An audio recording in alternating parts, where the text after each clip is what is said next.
Let me know when she's up. Are you on? Heidi? Are you on his, are you on his profile? Yeah, she's on your page. Okay. Don't ask to join. Can you ask to join?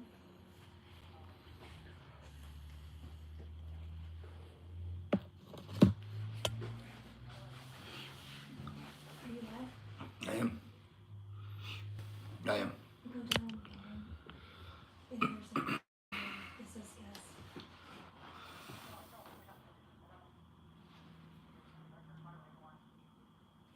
alright, hold on. I think you do the three dots. Guys, we're bringing someone up here. It's gonna talk to me about how these indictments and the work with prisoners, how it relates to family cases and CPS cases. So we're gonna have a discussion about that. We might bring another person or two up, but we'll see here. Okay.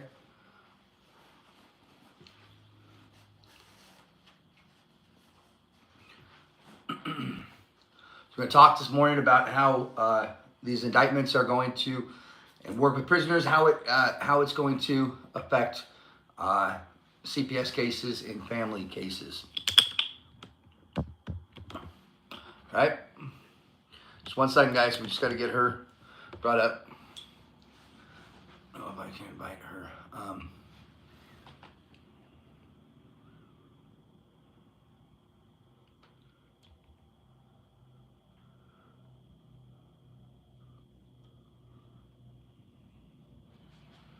I don't see her joined here.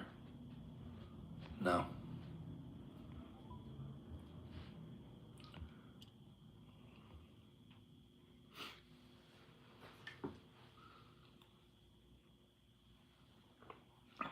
All right, guys. So we're gonna be talking this morning about these indictments, the work that I'm doing with prisoners, and how that relates to family cases, as well as who's the name of your attorney, Tamara? Who's the name of the attorney? I met thousands of attorneys. I'm not really sure. I'm sure I probably have met them. They probably don't like me very much. Attorneys don't tend to like me a whole lot. You guys, I mean, what I'm doing, the truth is that attorneys, they went through adjudicative law, right? They're administrative officers of the court. What they know is administrative law. We know what Gorsuch is saying about administrative law, that all of these prosecutions, all of these people in prison, all the children being taken, it's all being done unconstitutionally because the courts are proceeding under administrative law, not common law. So administrative law is, you look at the three different branches of government. First branch of government is legislative branch. That is, they create all law. So Clause 1, Article 1 of the Constitution says all legislative power is vested in the Congress of the United States, consisting of the Senate and House of Representatives. So all power to create law is vested in the first branch of government. They deal with all law. They create it, they amend it, they destroy it. Everything that has to do with law is done by the first branch of government. Okay. Got it. All right. All right.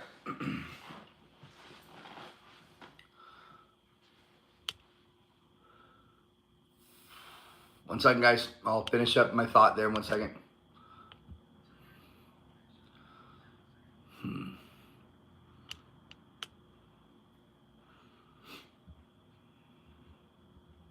All right, so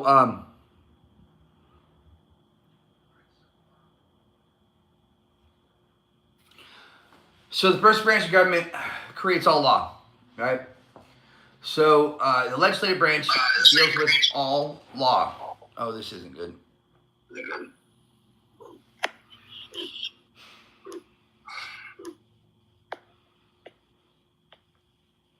Okay, well, we could have a problem here because in order for Facebook to hear and YouTube to hear, I've got to have the volume turned up, and it sounds like there could be an echo. So hopefully you guys won't have a problem here, but we'll see in a moment. So Justice Gorsuch, United States Supreme Court, he comes out November 11th of 2023. He comes out with a judicial memo, judicial notice that goes out to every single judge across the country and says that, hey, Most of the people in prison are there illegally and unconstitutionally because the courts are proceeding under administrative law, not common law.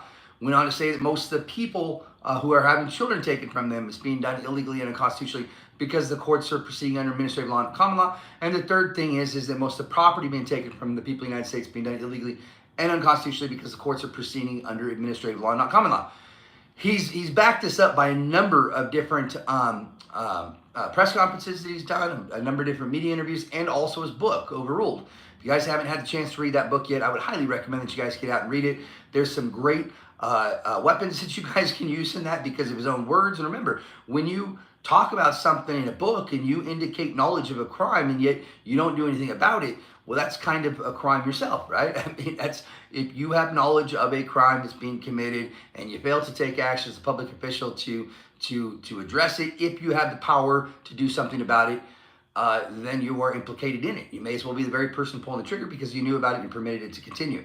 So if these judges are acting unconstitutionally and Justice Gorsuch says, oh yes, they're all acting unconstitutionally, but all that he does is goes around and says that all of you are committing crimes and yet he has the power to do something about that, well, that's going to be a big problem for him. Huge problem for him, right? Because he said that he's aware of crimes that are being committed by his agents, right? The judges work for him. He's the top judge or one of the top judges. So he does have the power to do something about it, and yet he's not taking the affirmative action necessary to mitigate his culpability in the criminal conspiracy because he's not doing something about it. He must do something about it. So again, the first branch of government deals with law. All law is dealt with by the first branch of government. Okay, the second branch of government is the executive branch, and what they do is they enforce the law, right? They're the enforcement branch. That's the president's branch. So prosecutors, they're all law enforcement officers, right? Law enforcement officers. And then the attorney generals are all law enforcement officers, right? They work for the president.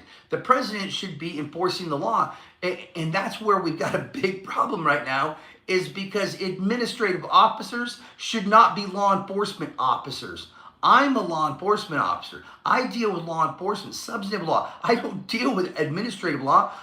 I deal with law enforcement. And every single attorney general in the country is an attorney, right? They've got the wrong expertise. They don't have the right technical expertise to be able to do it. Because law enforcement is about determining the truth. It's about investigating. It's about coming up with what actually happened based upon totality of the evidence and circumstances. So you can't go into it with a biased opinion or a biased approach or a predetermined outcome, because if you're trained to make a person into a criminal, then all that you know how to do is make them into a criminal. When they walk in, that's all you know how to do. So you don't know how to go through the process of, was there mens rea, right? Did they have a guilty mind? Was there a crime even committed, right? Actus reus, and there's all kinds of things that needs to go into law enforcement that they can't do because they've been blinded by the fact that what they've been trained to do is make a person into a criminal, so they can't go through and do those things. It's the wrong expertise that's in those positions.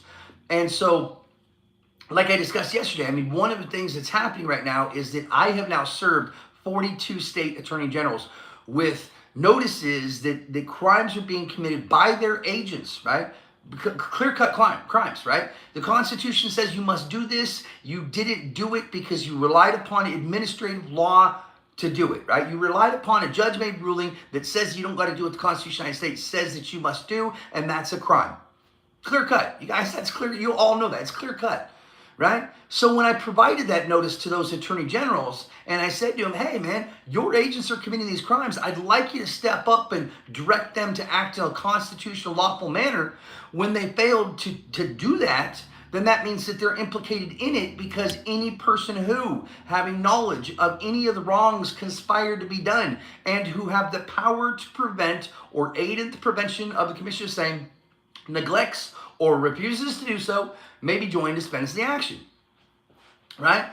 Every attorney general now, all 42 of them, are all now opposing party to the people of the United States. They can't represent the people on this issue anymore because they've chosen to do nothing about crimes that are being committed because they follow administrative law, right? This is the problem that we're facing, is that in order for me to win, pretty much every single attorney in the country is going to have to admit that everything that they've done their entire career has been a fucking lie.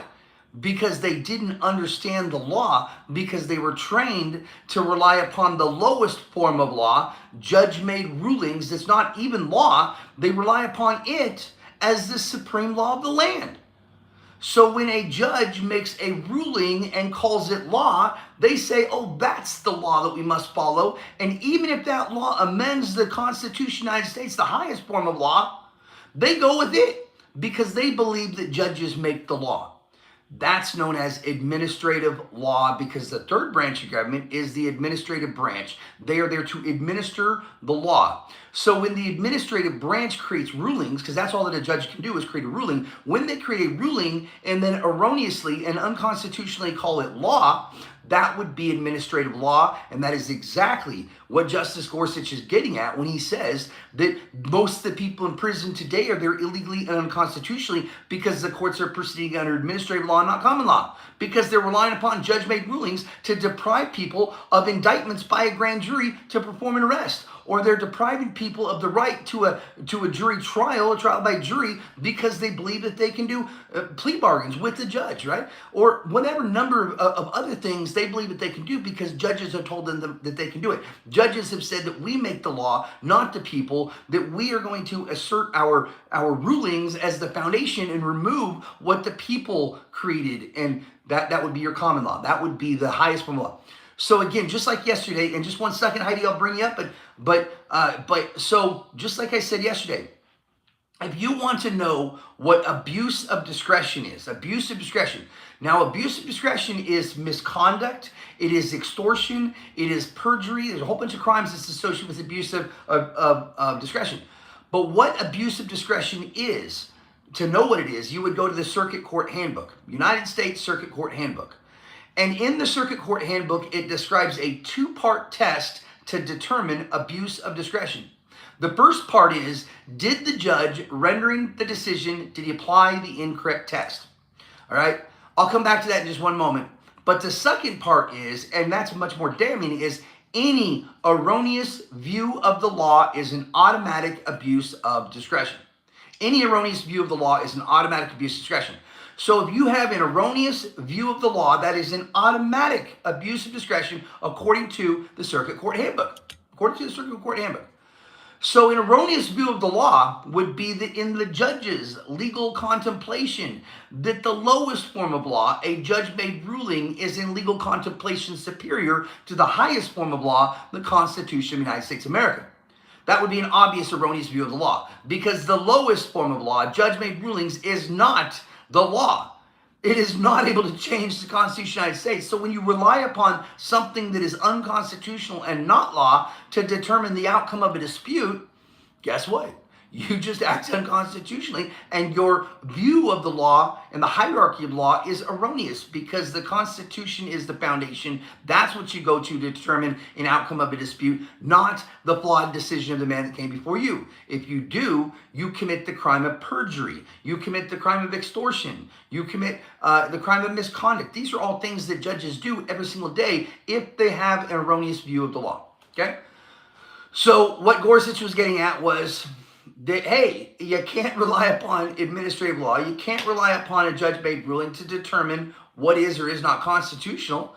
You got to go to the Constitution to determine that. Judges don't amend the Constitution of the United States. That must be done by an authentic act of the people. And until it's done, what the Constitution says is sacredly obligatory upon all, according to our founding father, George Washington, even stated in his farewell address, whereby he stated that the very right and duty of the people to establish government presupposes the duty or the obligation of every individual to obey the established government.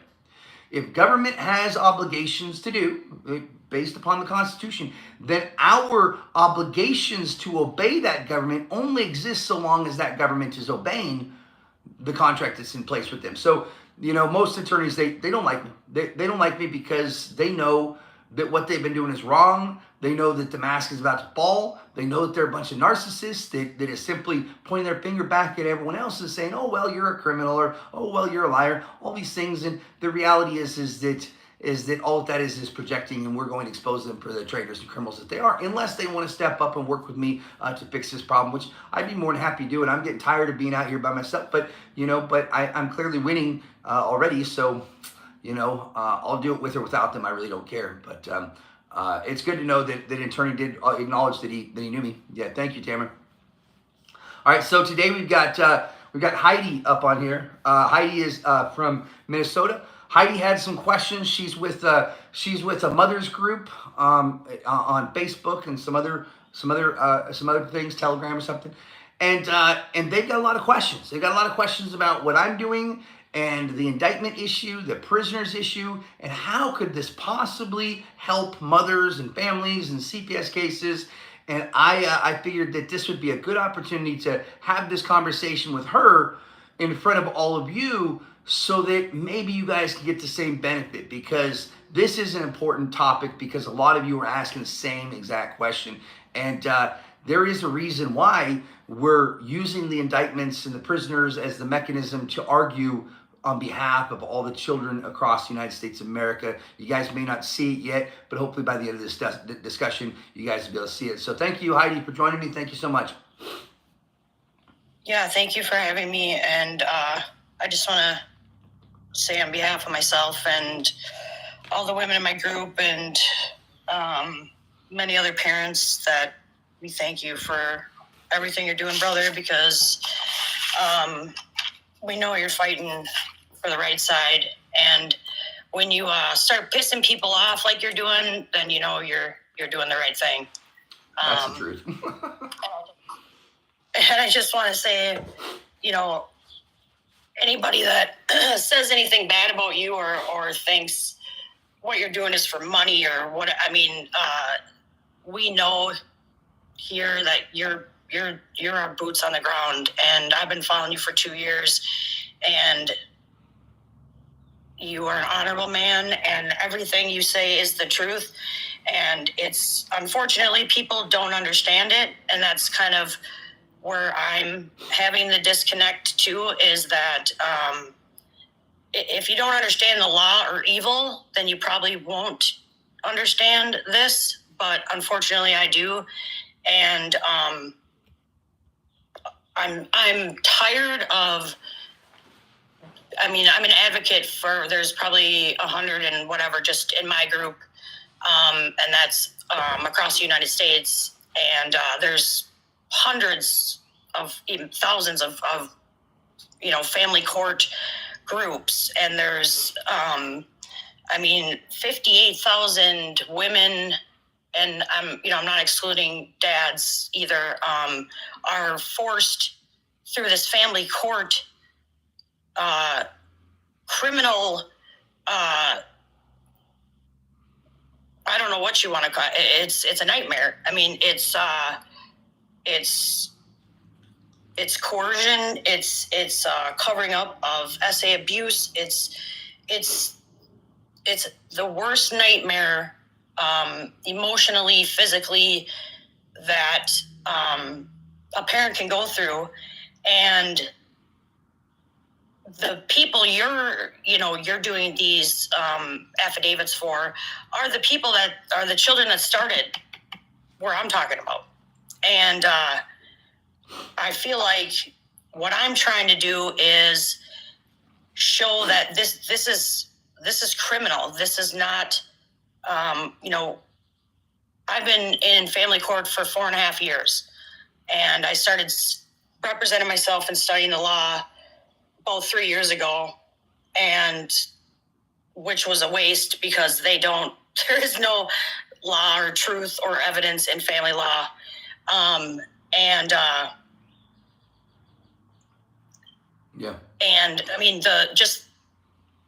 11 to 12 million children are removed from their families, and they're not only their families, but their custodial parent, whatever you want to call it, the parent that showed them love and how to be loved, and what every child needs. They don't just need food and shelter. They need love and care, and they're removing these children on purpose.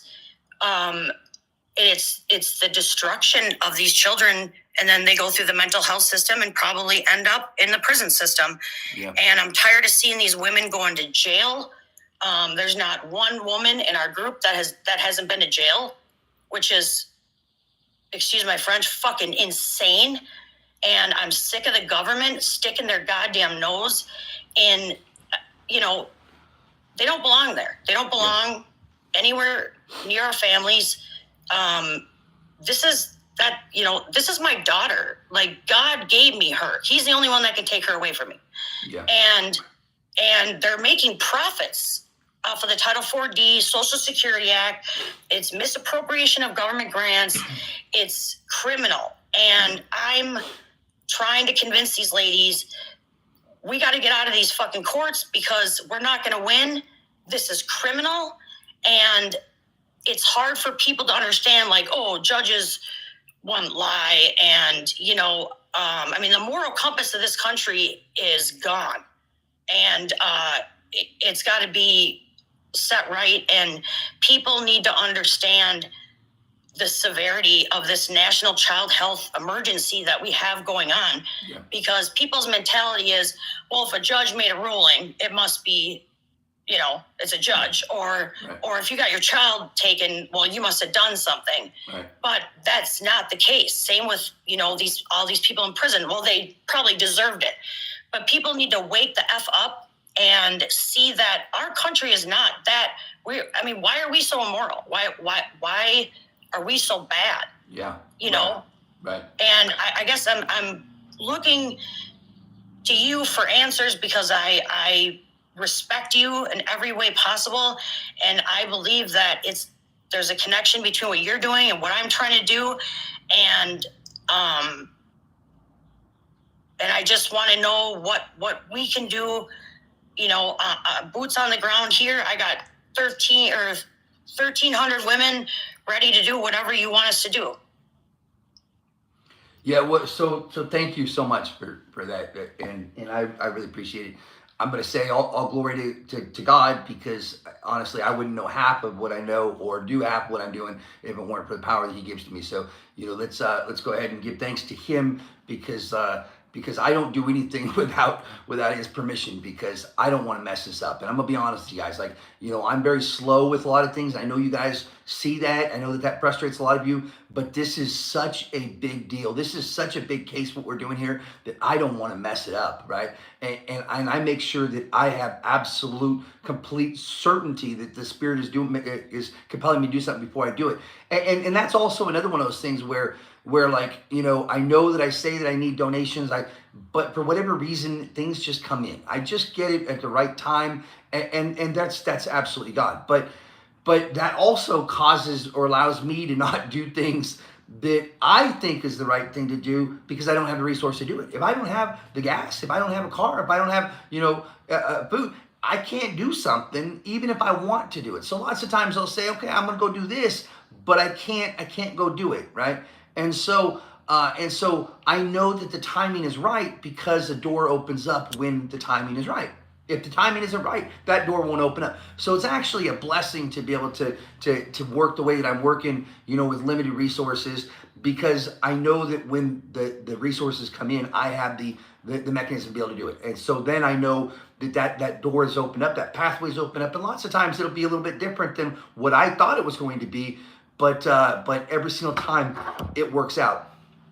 Now I want to say this, that I don't care what anybody says. I don't care what anybody thinks, right? This has nothing to do with anybody. I don't have to defend myself, because if I need to defend myself against people that don't believe me or don't believe what I'm doing, then that would mean that I value their opinion more than I value my own opinion, and that's not the case. God's given me a direction. I'm going to continue down this direction. I did this for the family, right? Because there's one thing that God created, and that was the family, right? God created man in His image, in the image of us. He created them male and female. The family is what God created.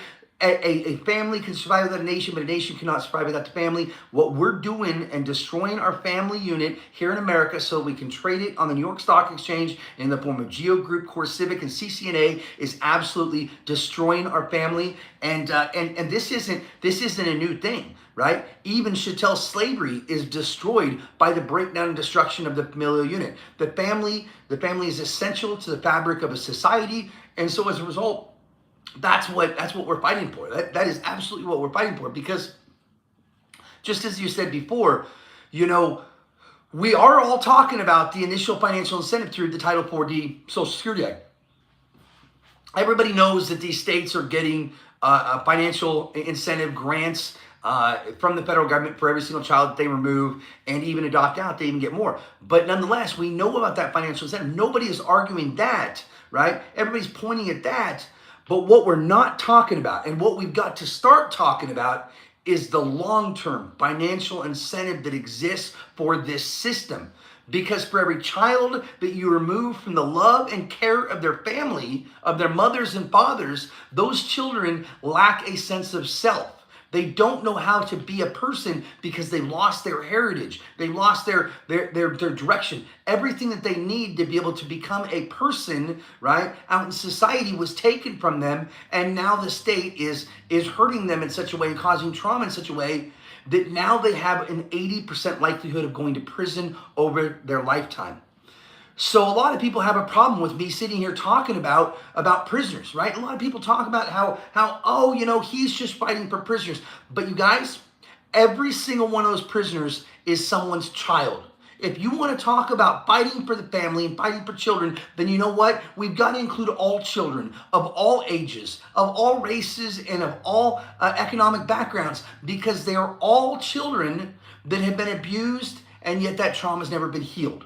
Right? The greatest criminologist in the world, and I'm not going to claim to be one of them, but I do have a master's in forensics. I do know criminology quite well. I'm educated very well in it, right? Graduated from George Washington University, 398 GPA on the South Lawn of the White House. I know criminology. But the greatest criminologists in the world, they all say that the serial killers, the most aberrant behavioral issues that there are within any society, those serial killers, those they are all victims themselves of childhood trauma that is so significant, severe, that we can't even comprehend the level of severity that exists within them, right?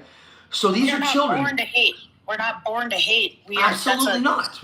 Right. And that's another thing that I keep on talking about, that racism is simply a diversionary tactic that our government created in order to pit the people against each other, because as long as we think that white versus black is the basis of slavery, or man versus woman is the basis of violence, right, and abuse, as long as we accept those acts of discrimination or those elements of discriminations, we will never come together and realize that we didn't cause this. This is not our fault. Racism, sexism, economicism is simply diversionary tactics that our government creates to pit the people against each other, so we don't realize that it's the government that's the real antagonist.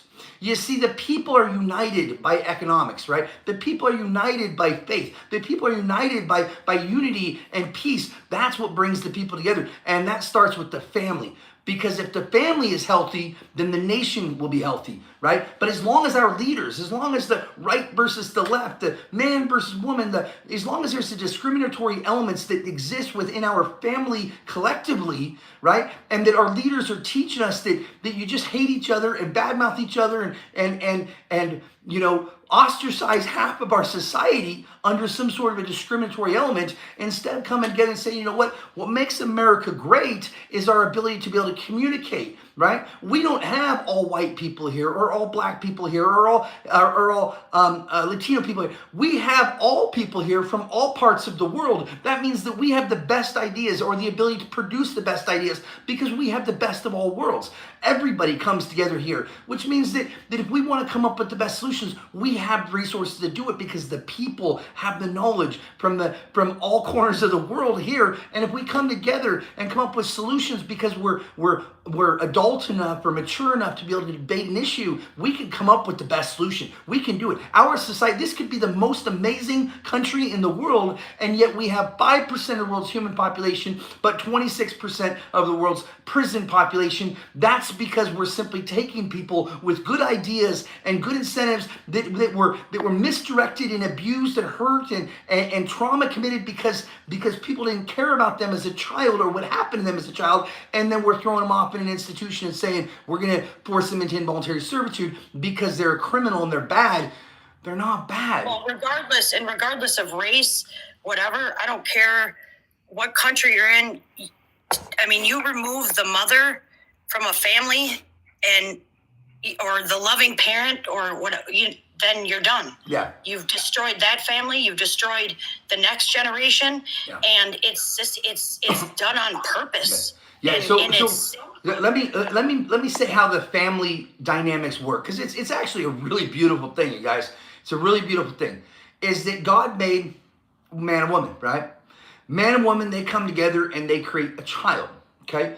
So I, as a father, I give my image of self to my son. Son, here is who I am. He becomes an image of me. That's why a son will grow up to be like his father, because his hero is his father. So I give myself to him and I teach him how to be a man. I teach him everything that I know that's passed down from my generations to him. He is able to advance my lineage because of the fact that he becomes an example of me. But it's not just me. It's also his mother as well. So within the familial unit, a man gives his image to his son.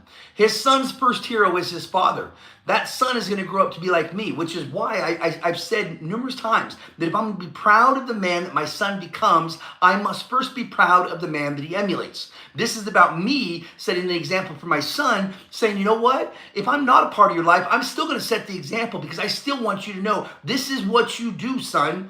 You will step up and you will defend those that are defenseless, because that's what a man does. That's the purpose that we're here. And you know what? Don't believe any of those liars or counterfeits out there that says it's about money or it's about this is what it's about. It's about community and it's about fighting for each other, because that's what a man does, right? So the first thing is the father. I give myself to my son. Now on the flip side, my daughters are going to marry someone like me. The reason why is because I am my daughter's first love, right? My daughters learn how to love the valuable. They learn their wealth, their worthiness, their value from me. I teach them how valuable they are because they are my treasure. Those daughters are absolutely treasures to me, and I teach them how valuable they are. And as a result, a daughter will marry someone just like her father, right? We're married, and because they learn how to love from me. So if I'm not loving them in a complete way, or if I don't understand love myself, then unfortunately, they're not going to understand complete love, but they will marry someone like me. So in the familial dynamics for the man, if a son grows up without his father, he loses his sense of self. You guys, you can all look this up. You guys, this is available on the DSM-4. Everything I'm saying is absolutely truthful and factual, correct. It's based upon studies and doctors and everything else. A son will lose his sense of self. He doesn't know how to be a man. And as a result, he's not able to develop long-lasting relationships with people, because he doesn't understand how to be a man, because his man was removed from the family, right? A son must have his father to know who he is and how to be a man. That's the first step. For a daughter, when you remove the father from the household, that daughter does not know how valuable she is. She doesn't know what a treasure she is. And as a result, she's not able to understand true love, because she's not able to build long-lasting relationships, because she doesn't understand how important and valuable she is, because her father and the person that was supposed to be there to teach her that was taken away. Now that's the one side. The other side is just as true.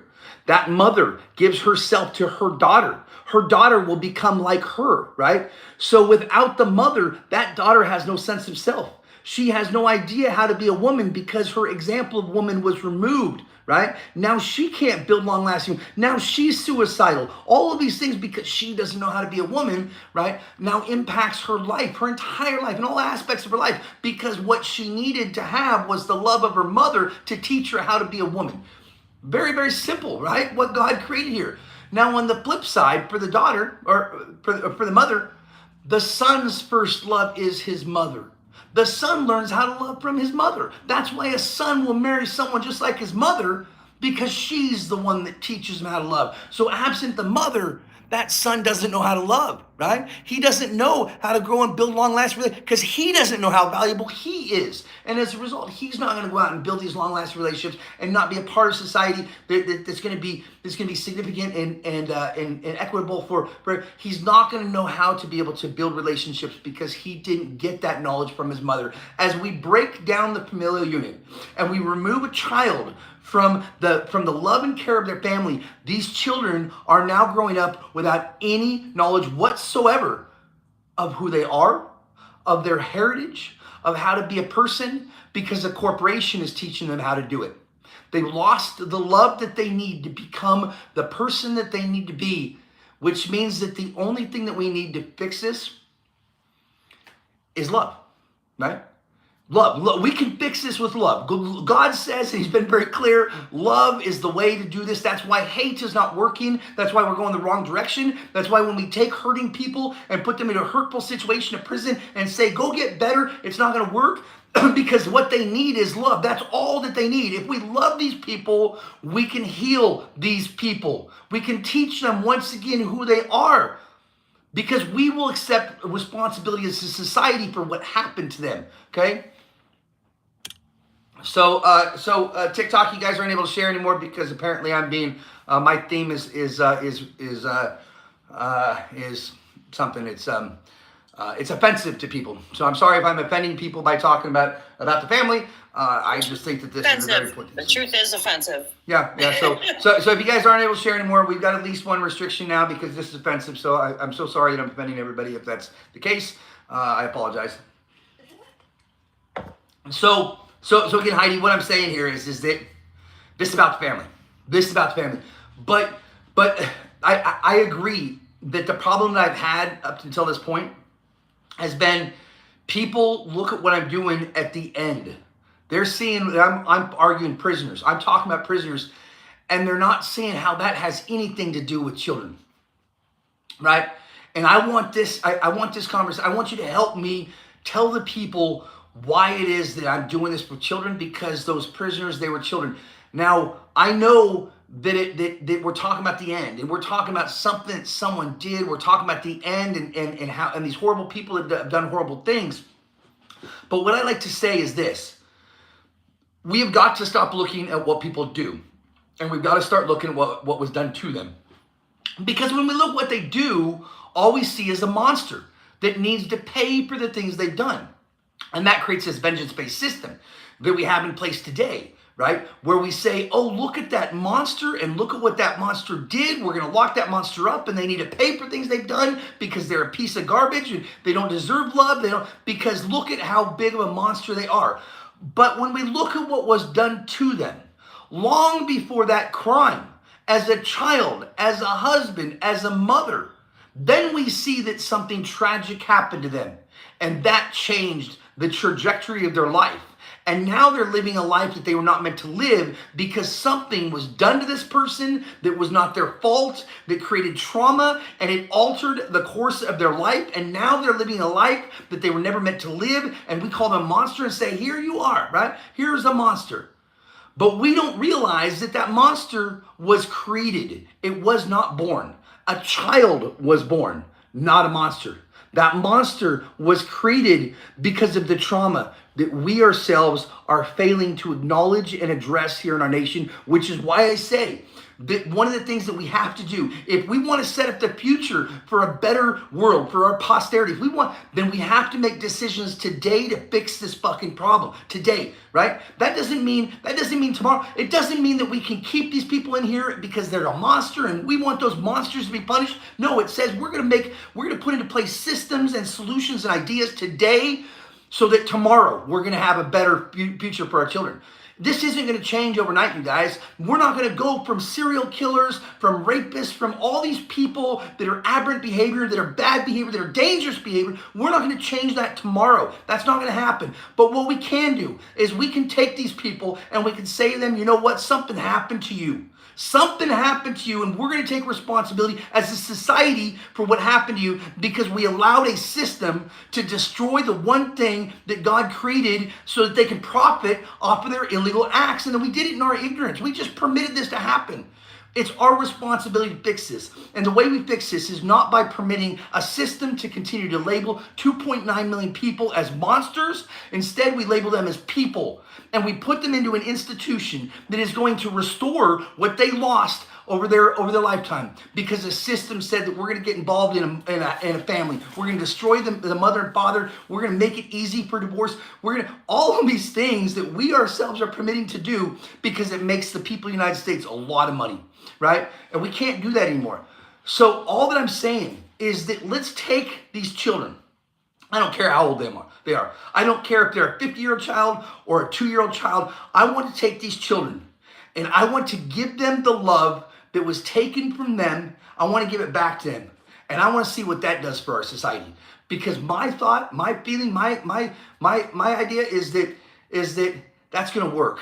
Because God says it's going to work, right? God says that that's all you need. You don't hurt hurting people, you heal hurting people. A church is where you send sinners to heal them. Let's send these sinners off to this church to heal them. Heal them from the trauma that's been inflicted upon them. And you don't do that by forcing them into involuntary servitude. So these fucking judges, these prosecutors, these states can make tens of billions of dollars off the forced involuntary servitude of the weakest, most vulnerable that we have in our society, called children, right?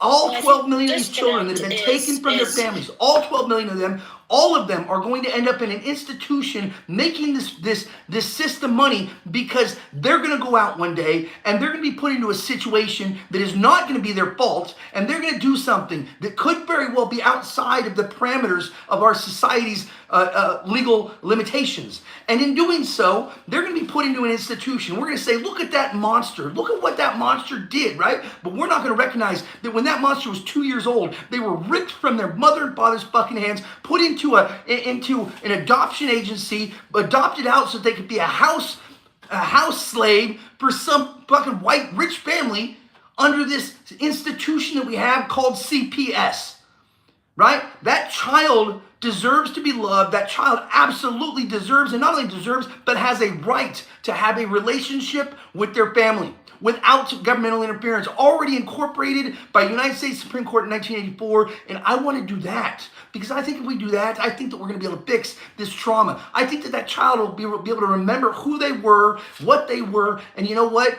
I don't care who these people are. They're all good. We can bring them back from the place that they're at, because we can love them enough to restore in them what has been lost. I personally have seen this, you guys. I've seen this myself. And I'm going to tell you right now, you know, I don't care what anybody says. I don't care what anybody thinks. I went to prison, right? I went to prison to do this. This was why I went to prison, was so that I could build a case, so that I could beat these states. I did this from within prison. This is already done. I built this case. I fought this case, and they just haven't conceded yet. But I'm going to tell you right now, I went to prison on whatever day it was, February something of 2018.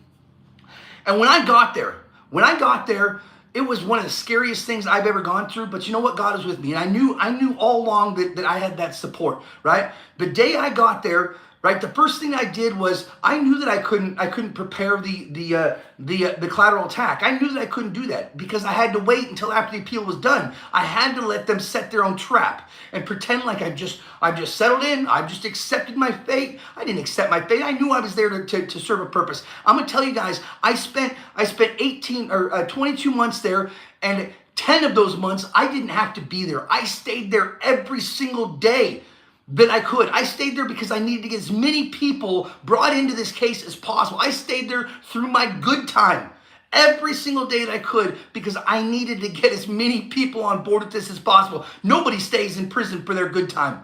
These guys were walking around my cell, and they couldn't even enter into my cell because I was in active federal litigation against the state, and no one could even walk. They couldn't even talk to me. And what they were just yelling, "Hey, all we need is just an address. We're not going to verify it. We'll let you go home."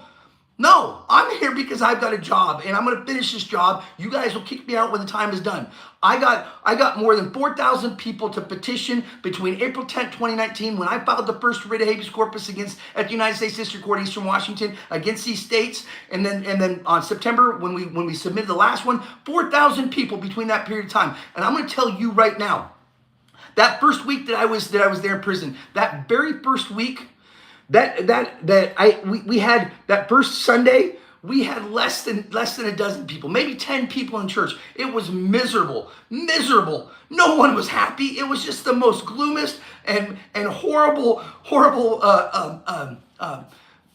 proceeding that I've ever been through. Like, it was a terrible church time, right? It's terrible. But I'm gonna tell you, when I left 18 months later, 22 months later, when I left, it was standing room only. 350 people were in this room. You couldn't even fit a chair in this room. Everybody was standing up. Everyone was singing. We were all hugging each other, right? And the line was still out the door and halfway down to the minimum side. That's what hope will do. These people are looking for hope. They want hope. And if you're going to bring about a change, if you're going to do something amazing, if you're going to change the fucking world, who better to enlist in your plan for hope and plan for change than those that are right to be filled with hope? These people are looking for something better. They're not horrible people. They're not monsters. They're just looking for something to believe in. And I guarantee you that if we give them something to believe in, they are not going to return to that lifestyle. I've seen it myself. I know it. I believe in it. They're not what we think that they are, right? They're not what we think that they are.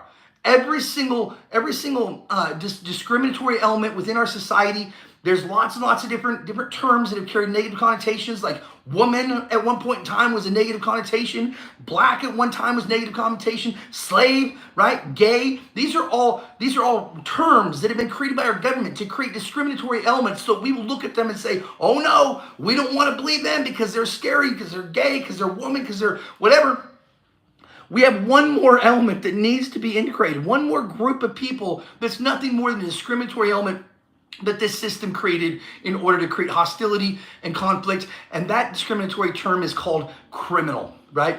But a criminal is nothing more than a sinner. And I'm going to tell you right now, every single one of you are a sinner. Every single one of us. If any one of you has never sinned, then I challenge you to cast that first stone at one of them, right? Because I'll tell you what, God says that we're all sinners, and now we can see that we're all sinners, because those people that were put into a position of authority, the very people that we put into place that we believe they were absolutely sinless, that walk around in long black flowing robes, that are called honorable, they're bigger sinners than any one of us. Because they're sitting there and they're blatantly disregarding the one thing that they were created and instituted to preserve and protect, and they're destroying the nation that we love and calling themselves good at the same time. They're not good. They're fucking evil, because they're out killing people with absolute impunity, because they're locking innocent people up, because they're stealing children from family instead of allowing that child to be able to be healed, right?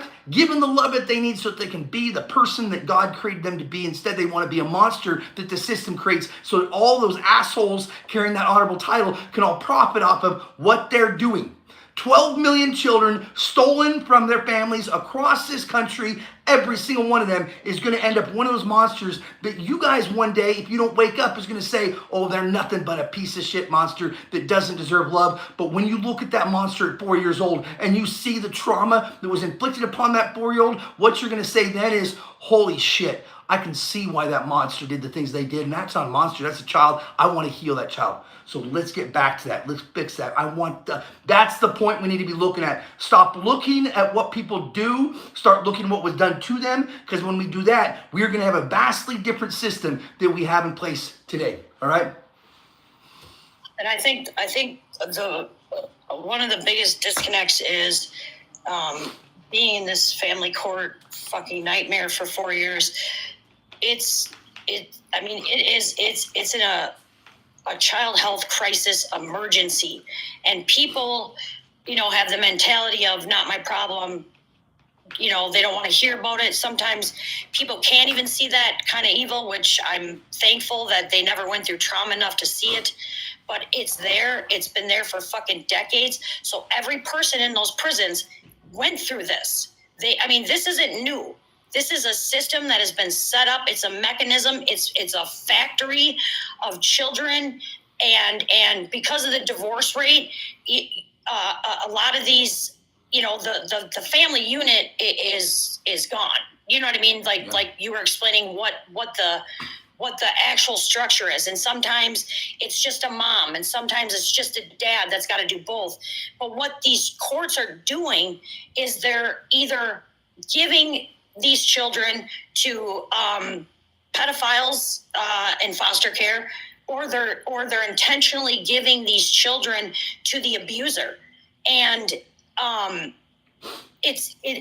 people can't wrap their head around that. I mean, it's so, because the media is bought, and there's no way to get this out there. I mean, most of us women that are going through this and living this nightmare, you lose a lot of friends, a lot of family, because it just doesn't make sense. You know what I mean? Because they don't understand what the hell is going on, and that a judge would possibly throw a child, to a pedophile instead of a loving mom and throw her in jail. Like, people can't understand that, but they need to wake up and understand that this has been going on since, the 70s, maybe even longer. And every person that's gone through this court system, I mean, how the hell can 12,000 custodial parents have done such wrong? But you see crackheads every day with their kids. I mean, it doesn't make any sense. And who gave the government the right to fucking come in my home and decide what is best for my daughter? Yeah. I'm what's best for my daughter. I am her. I brought her into this world. God gave me the gift of her. He can only take it. Right. And like, people can't understand. These are God's children. And in Luke 17:2, he said it'd be better to have a millstone hung around his neck and to be thrown into the sea than to cause one of my little ones to stumble. And God is saying, wake up. These children need us. And it's right under our nose. It's not just like, these kids getting abducted. These women in my group are the most intelligent, loving, caring women. And to have your child ripped from you, and then watch them suffer every day in the hands of the very people that are supposed to protect us, that have the duty to protect us. Yeah. And people, I think that's the disconnect, is they can't understand that. Why would somebody deliberately throw someone in prison if they're innocent? Why would somebody do this? It's fucking money. And I'm sorry, excuse my language, but it's grants. They're making, whether they're blackmailed, whether they're just, they just hate God, whether they're Satanists, whether they're pedophiles. I don't know the reason why, and I don't want to know, because I believe in God and that's who's in my heart. So I can't see there. But this is deliberate. This is, there's no protecting parental rights. There's no 14th Amendment. There's no due process. There's no equal rights. There's no evidence. There's no perjury, and when God gives you a divine assignment, like he gave you and myself, you don't say thank you, but no thank you. You fight your ass off, because this is not just about my child and your children. Right. And this is about all of our children. And people need to know what the hell is going on. And it like the Supreme Court, these are not, the Constitution is the Constitution, plain and simple. It's not what somebody who got elected, whether it was through politics or whatever, gets to decide how to interpret it. No, The Constitution is the Constitution. And for some reason, we've got off track so far, where administrative law is now doing this.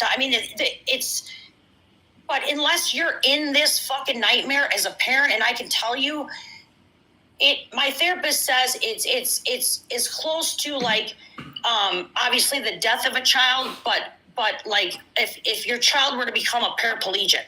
So like, you had all these aspirations and all these dreams, and they're taken from you. Yeah. But my child is still alive, and I haven't seen her in 2 years. Yeah. And I'm her mother. Yeah. And she's with the very evil that she disclosed to all these people that are supposed to protect her. And I know for some people, they can't comprehend that, like, that can't be true. Yeah. Well, So I'm let telling me, you, there's let, 12 million women in my situation. And so you can't fuck with the numbers, yeah. you know, and let me point something out real quick if I could. So you guys, if you're spiritual, this will make sense. If it doesn't make sense to you, I'm sorry. You guys can laugh at it all you want. It's not gonna make sense. But at the end of the day, let me explain a spiritual truth to you real quick here, right? Because so the last thing I said to the Supreme Court of the United States, so the very last paragraph I ever wrote in the last motion that I ever submitted to them, it said this, right? It said every single thing that I'm doing is consistent with God's divine attributes, right? Release the prisoners, return of exiled captives, love in lieu of hate, compassion, not condemnation, forgiveness instead of vengeance, equity and not tyranny. I know what side I'm on. So ask yourself, if I fight for God and you fight against me, who is it that you are fighting for, right? So all of the things I'm saying, anybody that's been following me for very long here knows the things that I'm advocating for. They might be absolutely insane. They might seem crazy, but at the end of the day, they are absolutely 100% consistent with everything that Bible says God demands that we do. Release the prisoners, right? Remove the yoke of those that work for you, right? Set the slaves free, right? These are all things that are consistent with what God demands. Nothing that I'm saying that we should do is outside of what God demands. Open up Isaiah 10. You guys can read all about it. He says very specific things he wants done. It just so happens that those are the things that I'm saying needs to be done. So that said, I know what side I'm on.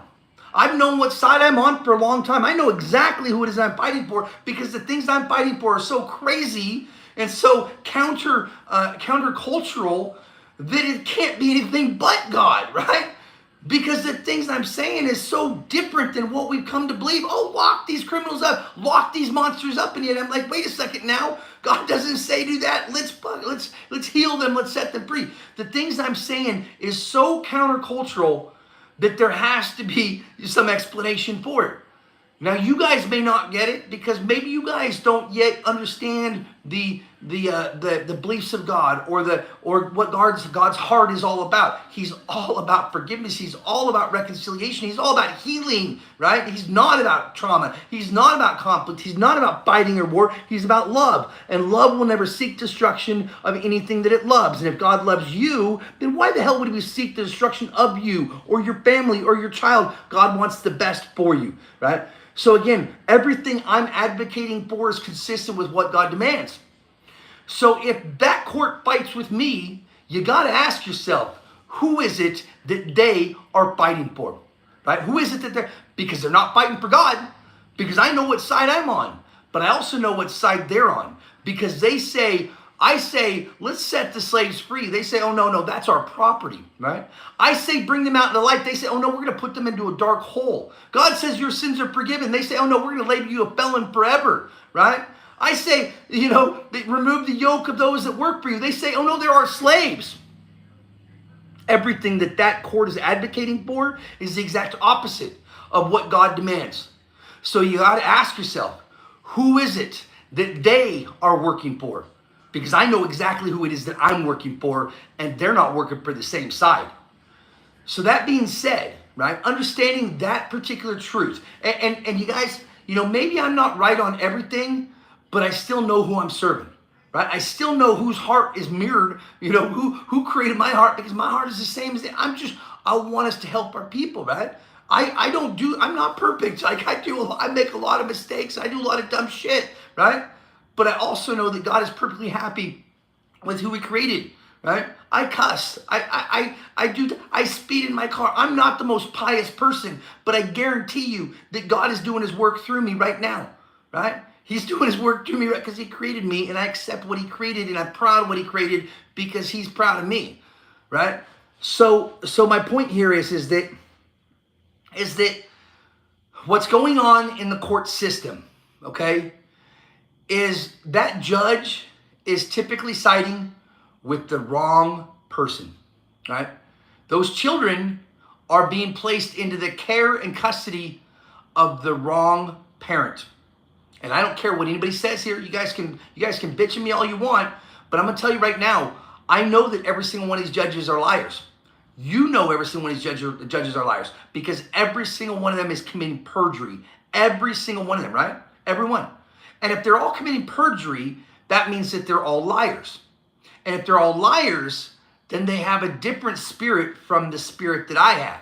They have a spirit of deception because they're liars. They're committing perjury. Whether they know it or not, they're failing to fulfill their promise, which means that they're committing perjury, which means that they are liars. We know that they're all liars. We know that. There's no denying every single judge in this country is a fucking liar. And if they're liars, then guess what, right? They have a different spirit. And so what happens is you walk into this courtroom and there's two different options here, right? There's one parent that would have that would be carrying the truth. Because most relationships, unfortunately, most relationships are made up of two different types of fools, right? There are two fools in this world. There's those that choose to believe in something that isn't real, and there's those that refuse to believe in what is real, right? So one is believing that the other person loves them, right? And it's true love and everything. That's the person that would never do anything to their spouse because love would never hurt them. I'm not going to call the police on my spouse because I love my spouse. Why would I do that? I believe in something that isn't real, right? Because this person is simply refusing to believe in what is real, and that's the narcissism spectrum, right? You have an empath spectrum, you have narcissism spectrum. Everyone is experiencing some sort of trauma within our world. Everyone. And you choose one side of the spectrum or the other. You either go down the empath spectrum or you go down the narcissist spectrum. But one way or another, everyone is dealing with their trauma and they deal with it by addressing it in one side of the spectrum or the other. Most relationships are made up of a narcissist and empath. Most all of them are, right? And it's the one that chooses to lash out and seek criminal judgment against the other one because they don't possibly believe that this person could really love them because they hate themselves, right? If you hate yourself, then you can't believe in love, right? So, when a narcissist decides that they don't believe in love, that they can't love anyone because they can't love themselves, as a result, they cannot believe that this other person would love them. And as a result, what we see in these courtrooms is lots of times the abuser is the one that prevails because that judge has the wrong spirit. That judge does not have the spirit of truth.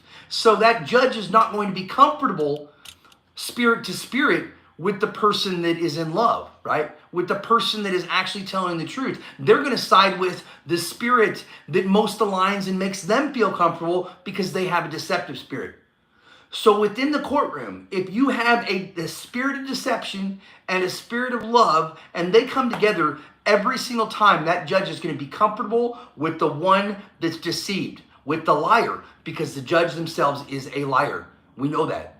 And that's why in most of these cases, you guys, most of them, the judgments or the decisions are going in the wrong direction because the judge doesn't understand that they themselves have been deceived by a spirit that's telling them lies. And once you understand that truth, then you know how to combat this spiritual battle. Because these guys are liars. And once you know that they're liars, once you know that the decision that they're making is relying upon the comfortability of the spirit that most aligns with their own spirit, once you understand that and you get that, you know how to beat them. You know how to beat them, right? Because the only thing that can destroy a narcissist is a trained empath. Guys, I've been trained in how to destroy liars. I've told you that. I know liars. That's what the military taught me. That's what intelligence taught me. That's what Homeland Security taught me. I know liars, and I know how to defeat liars, and we're defeating them. That's why I'm still walking around alive and able to say the things I'm saying, because you defeat the liars with truth, because they can't fight the truth. It'll piss them off, but they can't fight it. So my whole point here is that you guys, in most of these cases, don't feel bad for the direction that it's going, because the direction it's going is in the direction of what makes the judge most comfortable. Because the judge has a spirit too. We all have a spirit. And that spirit can be a spirit of deception, of lies and deception, where they don't live in the world that's real, if they live in a world of delusions. or you can be awoken to the truth, and you can have love within you, and you want to follow that love, because nothing is more powerful than love in this universe, right? Once you're awoken to love, you will never go back to deception, because that love will absolutely engulf you, right?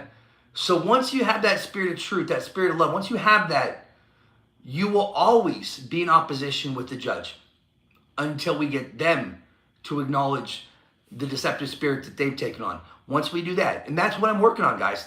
That's my whole goal here, is that Thomas, I need you to step up and acknowledge the fact that today you're a criminal, you're kind of a piece of shit. We don't want you to remain a piece of shit, but it's up to you to decide I don't want to be a piece of shit anymore by waking up and saying I want to do what I've always wanted. I want to be the man that I set out in the beginning of my career to be, and all you have to do that is sign the writ that was delivered to you on September 29th, 2023, under the case Tanawah M. Downey v. State of Washington, and by your signature, that edict will direct all of the judges, all of your agents across the country to let go of their spirit of deception and accept the truth that what they're doing today is unlawful, and therefore they are all criminals, but tomorrow they don't have to be, because you have decided to lead your agents in a lawful direction, because you chose to do the right thing.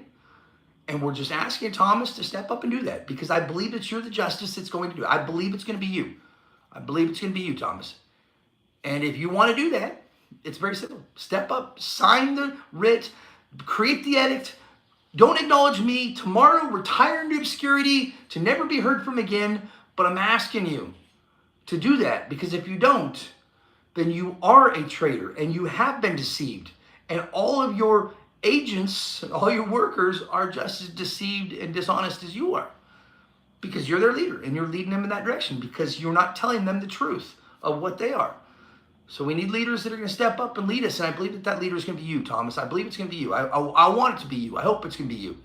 But if it's not, then I guarantee you it's going to be a different one. And then you're going to be the one that's going to be suffering and deceived and having to live up to, the image that America's going to have of you, because you've had an entire career of nothing but a whole bunch of bullshit where you've sold yourself out, Epstein's Island and all the rest of this, trips to the Hamptons, and, Thomas, that's not the man that you were meant to be. That's not the man that you set out to be. I've read your books. I know you're honorable, and we just want you to step up and be honorable. And you can do that by signing a writ that says, you guys are not being truthful to yourself. Let's go do that, all right? All right? So we lost Heidi here. All right, guys, so I got to get out. I've only got 10 more minutes before I've got to be out of this hotel room anyway. This is the last night that I have, guys. Once again, I'm going to say once again that I need donations, guys. I need donations. I can't continue. So Heidi, I'd like to get you on, because I don't think that we had a very good long. I don't think we had a good conversation. No, I'm still on. Okay, well, I have to go, because we have to be out of this hotel at noon. So I okay, and I can come on tomorrow, but I want to ask everybody to please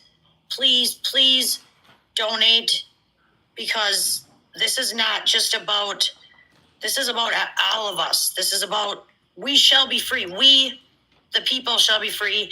And I can tell you that this man is not going shopping with your money. He's fucking living day by day. And if you don't get it, then get off his page and stop talking shit. But if you do get it and you have the resources, please donate, because it affects me, it affects my child, it affects all these people. And I can tell you with all sincerity that what he is doing is from the heart and God's intent, and just help out if you can. If you believe in this and you believe in God, then help out. And I would love to join you tomorrow to discuss some Trump stuff and stuff like that, if you're willing. Yeah, I would love to, guys.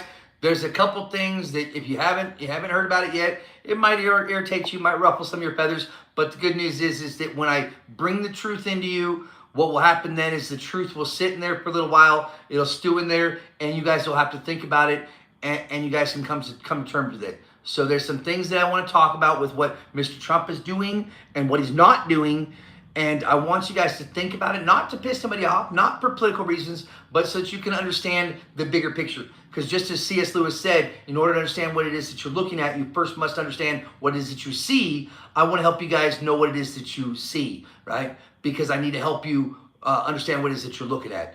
So the DOJ memo, I want to talk about that with you guys. The Chevron ruling, I want to talk about it with you guys. And I want you guys to understand what is currently going on with the administration and how it's not what you think it is. I want to break down some of those delusions, and I want you guys to help you understand what is going on, all right? But at the end of the day, we are so much closer than anyone thinks, okay? So much closer. So we have Cash App, Chime, Venmo, PayPal. They're all exactly the same, so we shall be free, guys. And like Heidi said, guys, I'm not out just blowing money, right? My suits I buy from Goodwill. They're very nice suits, and I love the tight ass, rich people like I used to be, where I would buy a suit, never even take the tags off of it, and then it ends up in Goodwill because I'm now reaping from those benefits. I don't have a single suit that I own that costs more than $4. These shirts are $1.80. I get them from the dry cleaners. I never dry clean them because I can just go back to Goodwill and buy another shirt for $1.80, guys. So I don't live extravagantly like I used to, but I do have boss suits that I used to spend $1,800 on that I'm now spending $6 on, right? I mean, I've got a white one right here that I just bought the other day, $6 for a boss suit, brand new. Guys, I look like this because I have to play a part. I don't look like this because I have a bunch of money, right? I'm not living an extravagant life, but I am living, thankfully, because of all of you and the resources you guys are providing. We are getting through this. I'm still in a hotel room at nights, which is amazing and incredible because I've spent a lot of nights in a car and I don't have to do that. You guys have kept me from having to do that. But I just want to say that thank you guys so much for everything that you guys have done. Thank you guys so much for the blessings that you've given me. Thank you guys so much for the continued faith that you guys are providing, because we are going to get through this, right? We're going to win. There's no doubt about it, right? But the problem is I have to figure out a way right now. I have to figure out a way right now to get them to hear it, right? I have to figure out a way to get the momentum that we need to make them hear it. They hear it. They know the case. They know the issue, but we've got to get heard. And that means that somehow I've got to get louder, and that's where you guys are going to be essential. I have to figure it out because whatever I'm doing right now, it's not working. I'm not getting traction. I'm not getting noticed. These one-off podcasts I'm doing with 100 to 1,000 subscribers, it's not going to get us there. But if I continue to push and I continue to knock on doors, eventually one of these doors is going to open up, and I'm not going to stop until that door is found. Okay? So I think that's why we should talk more tomorrow, because like I said, I got 1,300 warrior moms that are backing you and you say the word, and we'll help you in any way. And I just want everybody on here today or listening, instead of buying that piece of shit thing on Temu or whatever, give to something that matters. Give to our freedom, our children, our families. Give to something that matters, and God will appreciate you and probably reward you. So just think about what is important in your life and try to do the right thing. And I thank you, sir, for everything you do. Okay, thank you so much. And guys, we didn't get to talk about what I wanted to talk about, but we will tomorrow, hopefully, with Heidi, and maybe we'll bring up a couple others. I'll look through, and we'll see if we can identify a couple people. Maybe we'll try to get 3 people besides me up tomorrow. Guys, this is a little bit new for me, right? And I need to make sure that I'm very comfortable with the person that I'm bringing up so that we don't have, any sort of issues. But I'll see if we can identify a couple other people. We'll bring some people up. We'll have a good, lively discussion. I think that would be a very good thing. Hopefully I'll be back tomorrow. Hopefully this was a little bit better for all of you than it has been in the past, and I have no problem with bringing people up. I just got to make sure that I'm comfortable with them and stuff. But we wanted to talk about how the prisoners and the indictments, how the cases I'm doing, how it will affect CPS and family courts. That we didn't get to talk about, so we will absolutely be hitting that tomorrow, because you guys, it's so important that you guys understand what I'm doing will absolutely 100% affect every one of those CPS cases. We will void all of those contracts that were established if we void the laws that created them, right? And I can do And that. just the by fact intent. that I'm dealing with family court and I'm coming to you for answers should show that what you're doing affects me. Yeah, it will. It will. Because I'm going after the Supreme Court of the United States because they don't make the law. And if they created a ruling that said that the right to intimate association with your children is protected as a fundamental right by the Constitution, then that means that no state can create any law that abridges that right. And when they do, right, and they create a law that says, judge, you can interfere with this woman's relationship with her child, right? That would be an unconstitutional law. And when the unconstitutional law that the state created is deemed unconstitutional because I've destroyed what the judges created when they couldn't create law and yet they created law, right? When I do that, then all the contracts that were created, all the adoption contracts, all the CPS contracts, all of those contracts that relied upon the inferior state law that said, judge, you can interfere with that woman's relationship with her child, they're all void. I don't got to attack any one of them because I can attack the law that permits them to be created. And if I attack the law that permits them to be created, it's done. Over. Right? So that's what I'm dealing with the top, dealing with the rulings that were put into place, erroneously called law, that the state relied upon to create their laws that abridge a fundamental constitutional right. And in doing so, all of those contracts that the state created are all void. Gone. Right? Gone. Right? So thank you guys so much. Please continue to like, follow, share. Please comment if you guys can. Please get out there and donate. We've got some amazing things that's happening. You guys will hear about it very, very soon. Yesterday, we were in two cities, city of Stillwater and city of El Reno, providing service on judges and on mayors for a very, very significant case that you guys are going to be hearing about very, very, very soon. And this is going to be one of the biggest judgments in history, and it's already done. So it's already been signed by a jury at the United States District Court of Western District of Oklahoma. And here very soon, you guys are going to hear about it because today we're going out, we're serving the state with their demand letter for the judgment that's already been put into place and signed and awarded. And now we just want this state of Oklahoma to pay her the 11 zeros that she's now entitled as a result of the judgment that was created by a jury trial here in the state of Oklahoma. So you guys are going to hear about this very, very soon. I don't want to give you guys any more information than that, but we said 11 zeros. That is correct. 11 zeros is what this woman was awarded by this jury at the United States District Court. And now today we're going out and we're serving the demand letter to the state of Oklahoma. So get yourself ready, Mr. Stitt. Go ahead and clean up your ass. And I'm not kissing it, but you might want to get prepared because we're coming right now. God bless, guys. Have a great rest of your day. Thanks, Heidi. Thank you. Thanks. Thank you, guys. Thank you guys so much. God bless. James, thank you so much for the blessing you've given the last few days. I really appreciate it, man. You know that I do. So love you guys so much. And I appreciate everything you've done. Diane, thank you for participating. Love you so much. And you know I'm not going to quit until we get your son home. Thank you guys so much. God bless everybody, okay? Have a great rest of your day.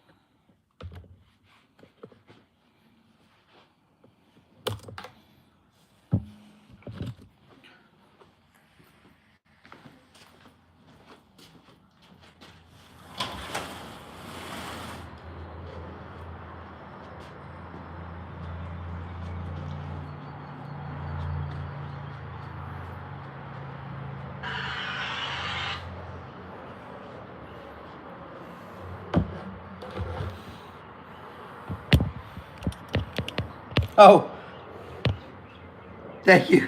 All right. Sorry, guys. Thank you. Thank you, YouTube. Appreciate it here. God bless everybody. Thank you. Oh, shit, I got to figure. There we are. Thanks, guys.